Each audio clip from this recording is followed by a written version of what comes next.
Bringing on my next guest at the end of the bench, Kris Alleyne currently plays for the Connecticut Hammerheads, had a great career at Rutgers, and is also currently a coach at Canisius. How you doing today, Kris? I'm doing well. How are you, man? Doing well. So we're going to jump right into things. So how did you kind of get started in the lacrosse world? Yeah, so I was born in Manhattan and lived in Brooklyn until I was about 7. So when my family moved up to the suburbs, my older brother Ryan ended up watching a game on SNY or whatever local network was on, and Hofstra was playing Brown, way back when on the old AstroTurf, and he played roller hockey and whatnot growing up. So once he started getting into it, I obviously as the dumb little brother followed.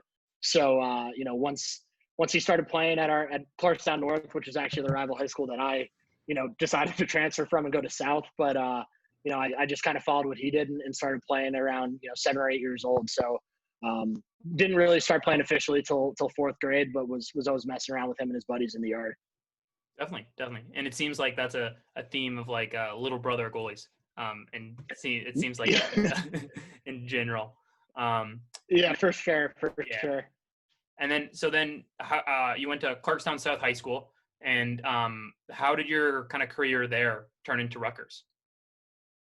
Yeah, so being able to play at South, like I mentioned before, Clarkstown North was actually the school closer to me. It's only about a couple miles apart, but I live closer to North. But I had a couple of buddies that all were at South already, and I just felt more comfortable, trying to play there. So ended up transferring, going into high school and playing there. It was an awesome experience, and my coach Adam Shigaris, who played at Ithaca and was a great resource to have in terms of getting recruited and going through all of that. So my freshman year, I played on JV, and the senior goalie at the time, Luke Haggerty, is still to this day one of the best goalies I've ever seen. So I learned a lot from under him, just playing in fall ball and in winter leagues and stuff. And then come sophomore year, it was kind of my job to battle for, and I ended up not starting to begin that sophomore year. And after a couple of games, I think it was 3 or 4 games into the year, I got a chance to start and didn't really look back, and was able to get some accolades my sophomore year, and then kind of take off from there. And right around junior year, when going and playing in these summer tournaments and everything, and starting to realize that I might be able to go play at the next level, is when I really started taking things a little bit more serious and changing up my training and getting reps as much as I can. So I definitely love my experience at South, and it was one of those times where we don't have that many guys that go D1 overall, so it wasn't like I had a guaranteed chance to go get looks. So really had to lean on all the people that have done it in front of me, and Coach Shigaris was a big piece of that, and Coach Gianovi with West Rock, which was the club team I played for. So I was able to get some love and ultimately move on and go play for Coach Brecht. Yeah. And so then obviously Rutgers, you very, very good career at Rutgers. You finished with 445 saves. You're 5th on the all-time Rutgers list. You were in 2013. You're the biggest Big East goalie of the year and all Big East first team honoree. How was your trajectory in terms of like, did you play immediately? How was that kind of like, obviously goalie, there's only one on the field, not like midfielder, defender, and attackman. How did that kind of come to be? Yeah, I mean, it was a unique time, and I think Coach Whitley was the head coach of Bellarmine, who I had a chance to coach with a couple summers ago. He had a one-liner that's kind of stuck with me is, freshman goalies get worse before they get better. And I think it's kind of one of those things that's pretty spot on, where definitely took my licks a little bit with getting accustomed to the speed of the game, because, you're seeing some of that tic-tac-toe passing, and next thing you know, the ball's in the back of your net before you even move your stick. So, definitely took a little bit of learning to get comfortable. But, freshman year, I was lucky enough to get a chance to get some playing time. And, I think it was more of a testament to the guys around me, because I had to learn and kind of, trial by fire type thing. But I love that experience for sure. Absolutely. And I personally played on my freshman year at Kenyon. we had a freshman goalie as well. So like Yep. you can see the trajectory of people as they get better. And obviously you did, and it worked for the team and worked for Rutgers. What was obviously Rutgers, I think they were in the Big Ten at the end of your playing career Yep. there. What was that like playing against those typical Big Ten lacrosse schools? Yeah, so it's pretty cool. So we actually, our class split right in the middle where we did 2 years in the Big East and then 2 years in the Big Ten. So going into it, I mean, the Big East was a hell of a conference to begin with, and adding Denver, I believe it was our sophomore year. That's just another piece that you got to play against. But it was definitely an awesome experience in the Big East, and we were able to make those playoffs my sophomore year. But going into the Big Ten was awesome, and we were actually the first Big Ten game when we played Hopkins.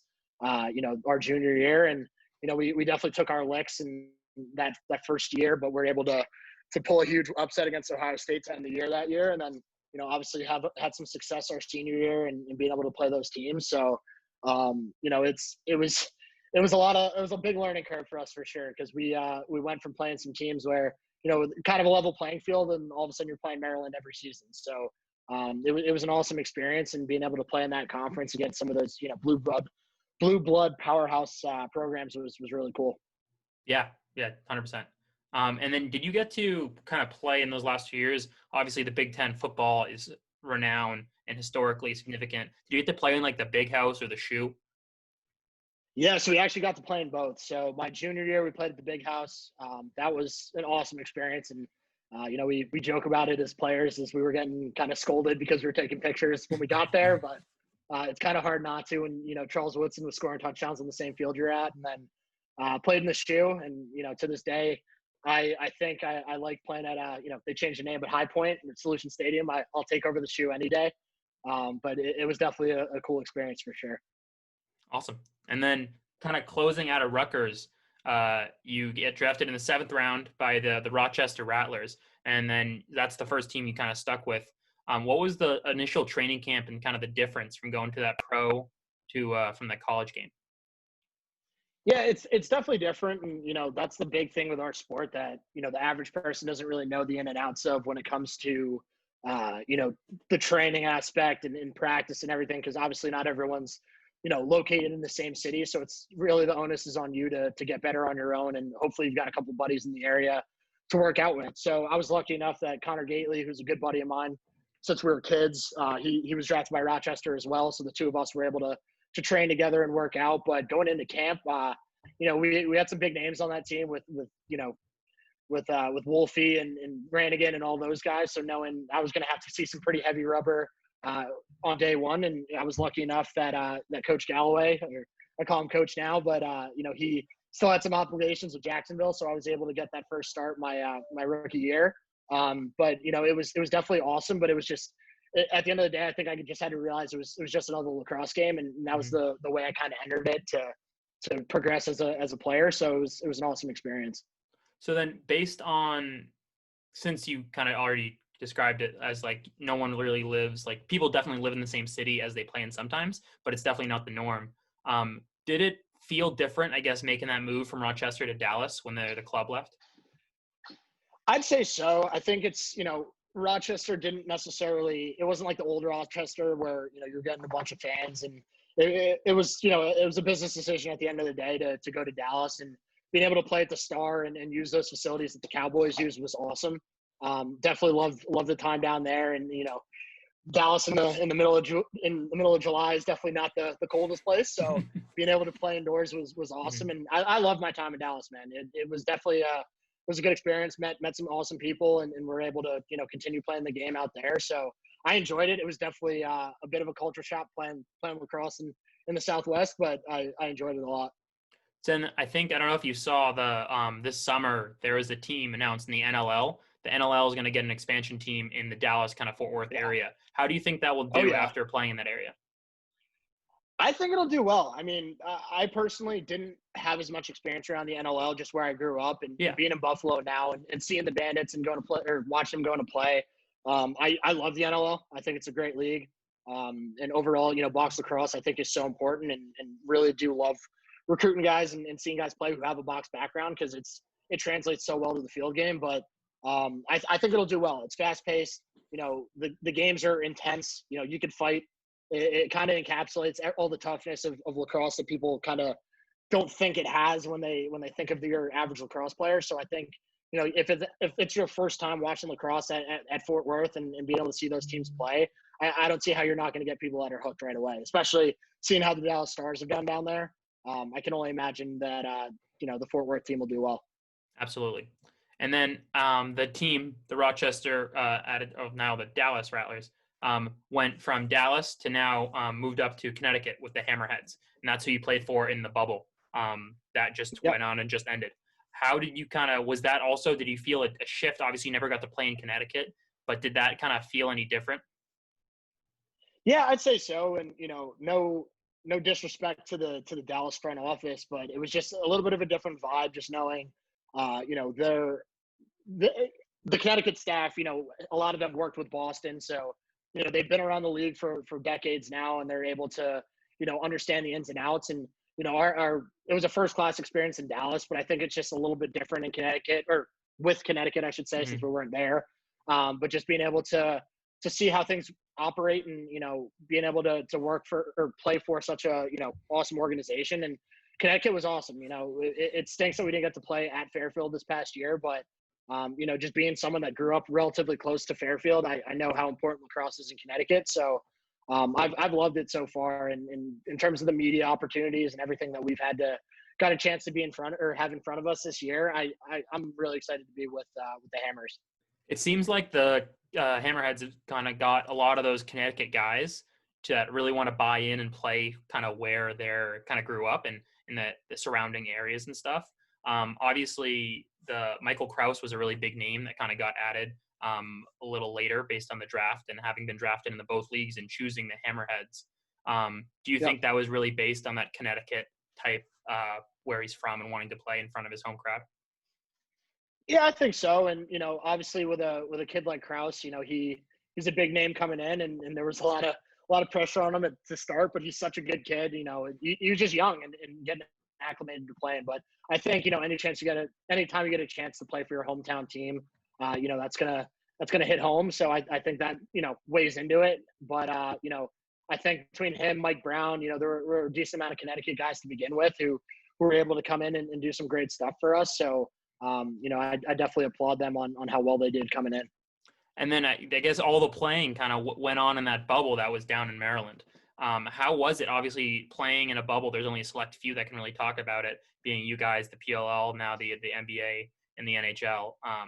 How was it? Like, was it odd? Did it feel weird? Did it feel kind of like, I heard some people describe it as like summer camp or something like that? No, for sure. I definitely think it was the closest to college that I've had where, you see something, I mentioned it before, where, guys aren't necessarily living in the same places. So, you're looking forward to that Friday or Thursday flight to go see the boys and strap it on. But being able to know, hey, we just played a game or we just had practice, we're going to go eat together, we're going to go watch film together, we're going to go, watch a movie, play Xbox, whatever it is.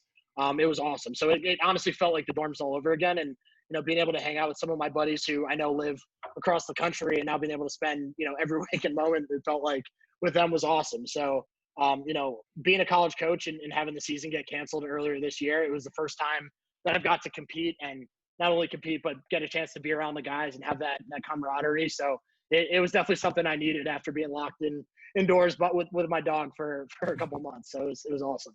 Yeah, I definitely feel that. Personally, I just got a puppy a month ago, so that's a whole. Oh, let's go. What breed? She's a little bit of everything. I think she had a health thing that we had to look into. She ended up getting like a blood test, and one of the things was DNA. Okay. So she had majority of lab, but then like after that, it's like Chihuahua, Mexican street dog, Springer Spaniel, Australian cattle dog, Australian Shepherd. And there was one more big one, like a retriever or something. So, hound. That was the big thing. Okay. So she looks kind of like a mix of a hound and a retriever in a lab. So she's jet black, but she has a white chin and a white stripe down the middle of her chest. And then the bottom of her paws are white, which is kind of weird. I've never seen a dog with that. Interesting. Okay. Yeah. So that also means like her pads are pink instead of being like dark, like other black dogs. So that's been fun. but she definitely has like a Springer Spaniel type energy. So she's going Oh yeah, like going on a buzzing all the 5-mile time. walk, and then takes an hour nap and she's ready again and she's ready to go. Oh So yeah, that's definitely that's been awesome. a fun thing during quarantine. Love that. Love that. So back on the lacrosse topic, one of the big things on the field that kind of changed, and when talking to the goalie at my school, he really actually wanted to know this question, so I'm asking it for him, David Metzger.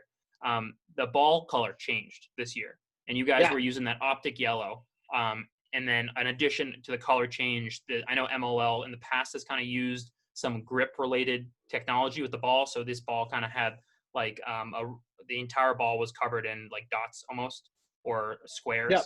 And I've listened to a few people talk about it, and obviously goalies, it's so important to really see that ball. And like personally, we play indoors sometimes when the weather gets below like 15 degrees, and we can't see the balls for shit. Like you can't see anything. Mm-hmm. And we've used white, we've used orange, we've used yellow. We actually, now to think of it, we haven't used yellow, but we've used white and orange. And you can like, once the ball goes up, it's really like, you don't really know where it's going. As a goalie, did you really feel a difference using that color that research went into? I think so. In terms of visibility, so it's funny because I personally hate using like the yellow women's ball. For some reason, I don't get a good read on it. So that's just something that's been since I was a kid, which I don't know if I'm colorblind. I should probably go get tested, but not the point. But yeah, the Optic yellow, I like the color. The balls themselves were definitely a little bit lighter. So like if you got hit, it obviously still hurt, but it felt like it had a little bit more give to it. So I think that's why some guys, had some issues with balls sailing on longer passes and stuff. But visibility wise, and in terms of the dimples and grips and everything, I like them. I mean, I'm obviously as a coach, you're shooting on goalies and stuff as well. So I've shot those balls a decent amount, and I think they come out pretty natural. So I've got no gripes with them. I dig it.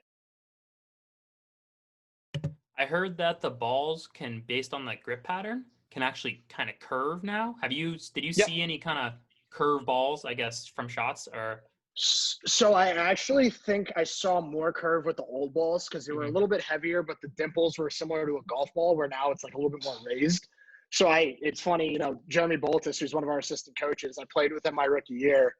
And you ask, how was it going into training camp? He took a shot from, probably 15 yards on the wing that dipped into my shoulder, hit me, and then went over. So you're able to curve those balls, but you got to shoot pretty hard to do so. Got ya. I know that based on COVID and based on some teams testing positive with players with COVID, the Hammerheads kind of opted out, which health reasons completely understandable and stuff like that.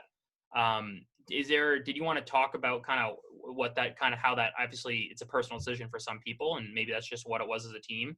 Was that kind of like, how do you make those decisions? Yeah, it was tough. And obviously, you got that close to playing for, for a championship, and to have to pull out was tough. But I think, when it came down to the conversations we had, knowing that, there was one guaranteed positive test, from the game prior, or, he tested positive after the game. And then, and then for two more to test positive, it was one of those things where, we need to take into account our families back home, the communities we're leaving and going back to. The people in our room, and our head coach, is a cancer survivor himself. So, knowing that and seeing how we've got some young guys who just finished college and are going to live with their parents. We've got some guys who have asthma. It was just one of those situations where it was bigger than lacrosse. And obviously, we're all competitors and want to get a chance to lift the trophy. But when it comes to your health and knowing that all of us are going to be leaving Annapolis and going back to our own communities, it just didn't feel right to play a game knowing that the opportunity or possible chance for to transmit the disease to people. It was almost an easy decision to make. It was tough at the time, but I think we all we'll go back and look at it and not make her have any regret with it. So kind of just how it all played out. 100%. It seems like, at least especially with obviously the cancer thing, if people didn't know that, as well as immunocompromised people, and then kind of at risk, that makes complete sense. And then another really big thing that was going on throughout the tournament is you, as well as three other players mainly, really had a really amazing kind of show of solidarity with the Black Lives Matter movement and they're along in the country right now. And I was wondering if you wanted to talk about that at all. Yeah. So, obviously it was an emotional last couple of days, and it's funny because Chad, college teammate of mine, he was like my little brother on the team. He was number 3, so our lockers were right next to each other. Isaiah, I only know him because played against them and unfortunately ended my career when we lost to them in the Big Ten finals. And then Mark, I've known the name and obviously he's a great competitor, but I didn't know them. And now we talk every day. So it was one of those situations where, obviously with everything happening in the country and knowing that we have the opportunity to speak up to something that we all feel strongly about was something that we really took great pride in. So we were able to have many, many conversations before even the first game of how we wanted to do it, what would be, able to get our point across while still, being cognizant of being at the Naval Academy and not being disrespectful, where we didn't want it to ever be a situation where people thought like we are anti-American or anything like that, where that's not the case. It's just we want to be leaving everything in a better situation than we found it. So that's why we decided to stand at the 50 and being able to have the solidarity and support from, every team and being able to speak to some of those guys. And, we actually, the Denver staff had asked us to have a conversation with their guys just to kind of chop it up and speak on issues and give our perspective. And that's awesome. And that's kind of my whole MO of everything right now is, you're not going to change someone's perspective just talking at them. So being able to have these conversations and have differentiating opinions and perspectives is so important because that's the only way you're going to learn. Because I'm pretty sure, I've never been good at math, but, if I'm just going to throw numbers at someone, you're not going to learn until you give them an opportunity to work with the numbers themselves. And obviously that's kind of a, extreme example, but that's kind of my whole MO is that you're not going to learn by just reading an article once. You have to have these conversations with individuals who have either gone through it or learned about it. So I think it's a really important time in our country and in our sport where it's really the first time where race has really been brought to the forefront and it's unavoidable. So I think it's one of those things where, if you're doing your part in educating yourself and bringing that knowledge that you learn to your teams, your neighborhoods, your communities, your groups of friends, it's only going to be for the better. So it's funny because I joked about it with some friends where this is the most, my face has been out there and I'm not necessarily the first person to self-promote, but, I'm glad that this is what's kind of getting me able to use my voice more. So I'm glad to speak on it. Absolutely. And on that topic of the article, there is a great article that was written about you on Inside Lacrosse that I'll make sure to put in the description so people can learn more about you and more your story and what it kind of means to be a Black player in lacrosse. So I'll make sure that gets added and everything. No, I appreciate it. How was obviously like not a lot of people get articles written about them. And just obviously with a platform like Inside Lacrosse, what was that process like? It was, to be honest, it's kind of weird. Like I was just, sitting on the couch and all of a sudden gotten some DMs from different outlets and, Lax All-Stars, Inside Lacrosse, like all those guys and being in US Lacrosse, like being able to have the chance to get my point across and have it hit the masses within our sport is something that I'm not taking for granted because, I've obviously been a player for 20 some years now. So, for 18 years or so, but being able to be in the sport and now being able to speak up on something that I think is incredibly important has been awesome. And knowing that, I'm just hoping that if I can impact one or two people, a day or a week, I'm doing my part. And that's really what the big thing for me is right now. So, it's been awesome. And it's still really weird, I actually did my first podcast interview with Inside Lacrosse with Terry Foy a couple of weeks ago, and hearing myself speak is something I'm still really getting used to because, you get the quick snippet after a game, you played well or you scored a goal, whatever it is, but you never really asked to speak about, important topics. So knowing that, I'm getting that chance now is something that I'm not taking for granted. And, being able to get a chance to chat with you now is something that I really take, I don't take for granted and I enjoy doing. So it's just something I'm still learning every day and getting used to. Well, yeah, definitely. Especially on the thing you mentioned earlier about the Denver connection, that you went to speak with them. And I know that kind of how we got connected is with Casey Dowd. And he was saying that conversation just really, it was awesome for him to hear. And especially with a team that's not represented racially too much, he thought it was really powerful and really good for his team to hear. And that was obviously I'm not on that team and I don't need to know what you guys talked about, but obviously that kind of reached at least one person. So that it kind of seemed like it worked. Yeah, for sure. And I think that was an awesome opportunity to speak with them because that's the prime example. Lacrosse world's small enough, but some of those guys I only knew as competitors. I hadn't met them before. I know Max, I know Dowd, Jasinski I played with, obviously all the Rutgers guys on the squad. So like I knew, certain guys, I know names, but having the chance to, ultimately be vulnerable and just have a conversation with each other is that's growth. So I love those guys, and they're a great group. And Coach Backlett, or front office Backlett now, is a guy who I knew growing up, and being from the same area, he was someone I looked up to watching him play. So being able to be asked to speak to his guys was awesome. So I definitely I enjoyed it. Yeah, definitely. And I guess now the next question I was going to ask is, now you're out of the bubble. Has there been like an adjustment? You're not with the boys like 24/7. Obviously, you said you were going to see some of them safely soon. But is it definitely emotional difference? I'd say so. I think it's just one of those things where you didn't necessarily get closure.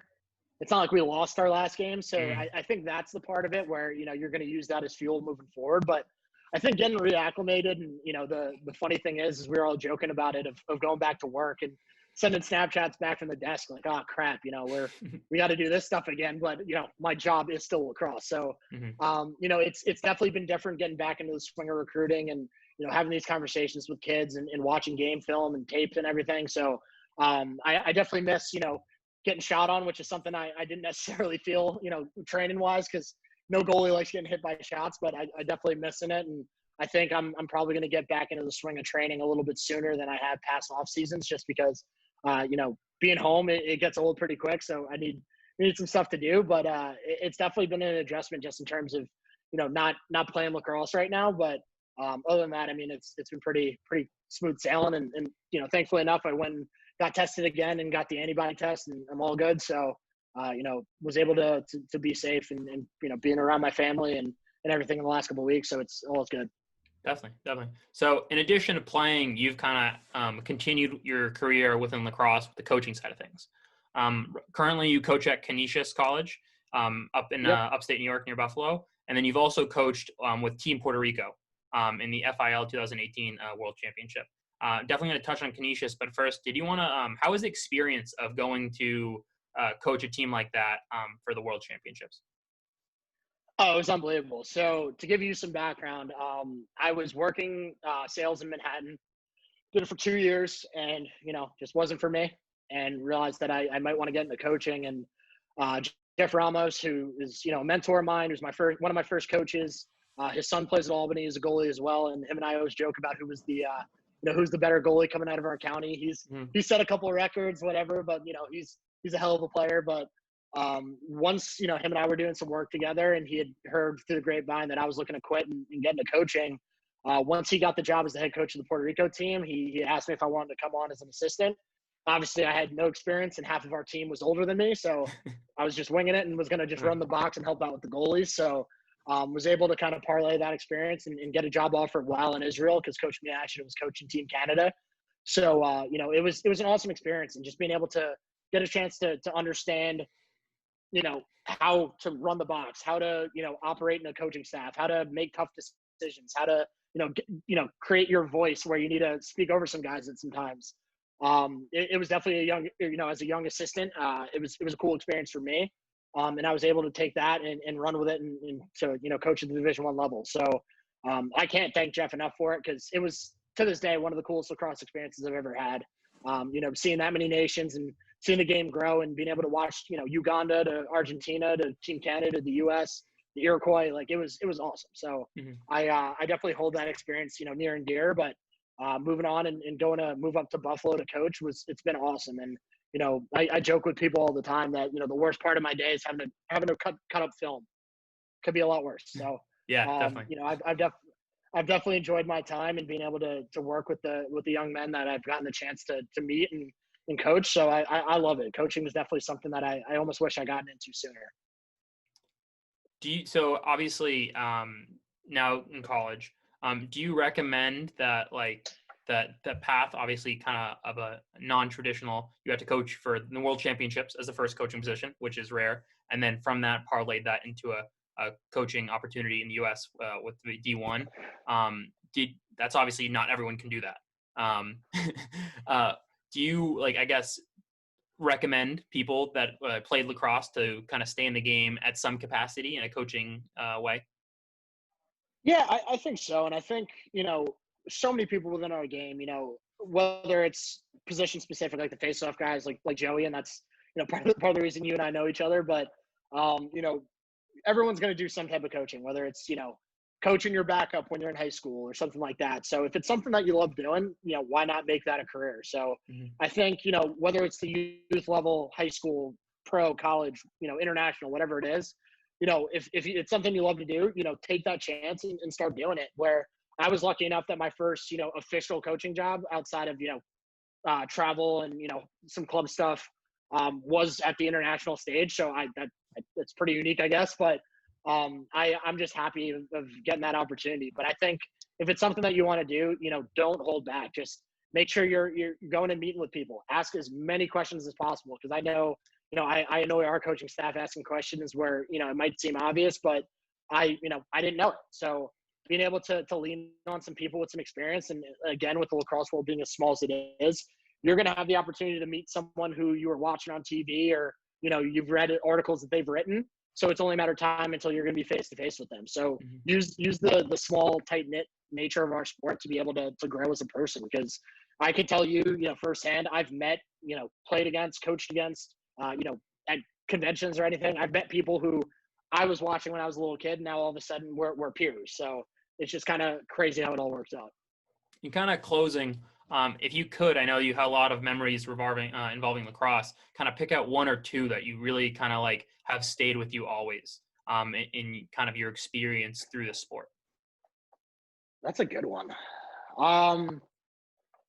I'd probably have to say that first Hopkins game my senior year.